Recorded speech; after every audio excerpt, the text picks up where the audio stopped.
So, sir, offshore jurisdictions play a key role in restructurings. How do forums like the British Virgin Islands interact with the domestic insolvency regimes, such as India's IBC?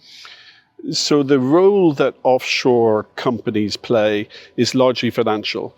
They are and holding companies. So they hold assets that are in many different jurisdictions. When that is in India, it's a matter for Indian law how it treats the role of the BVI company. But the BVI company will usually be responsible for holding shares in other structures. And we would expect most jurisdictions to recognize that the BVI company has been properly constituted and is capable of forming part of the restructuring that takes place in India. So, what challenges arise when assets and holding structures are offshore, but operational distress is domestic? So the challenges usually rotate around how you deal with the domestic situation for the insolvency. How do you deal with the affairs of the Indian company that is in distress and needs to have some assistance? How do you then bring that assistance into the BVI structure? And the BVI generally has secured creditors. And secured creditors will not be affected by what's going on in another jurisdiction's insolvency regime. So you have to be careful, whether it's India or anywhere else, when you're trying to reorganize the affairs of a domestic company, that you take into account the BVI company and the secured creditors who will not be impacted by the Indian domestic insolvency. So do you think India has become more effective in coordinating with offshore courts and practitioners in insolvency matters?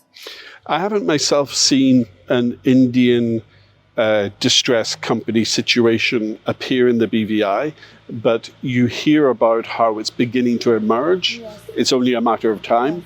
And then it would really be about the competence and the efficiency of the Indian appointment of insolvency practitioners when they come to the BVI, to present themselves as a fair and competent restructuring process that the BVI will then give them recognition.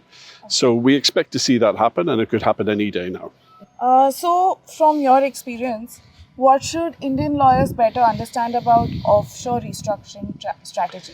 I think it's crucial at this point in time at the development of the sophistication of India's insolvency regime that there is a key understanding of what offshore companies are there to do, the role that they serve, and how it's important to understand and recognize and respect the fact that there will be creditors at that level who have a much more focused BVI financial interest than just what's going on in India. So if you understand what the role is, you can understand how to approach and deal with it. Right. Thank you so much, sir. Thank you so much for the insightful answers.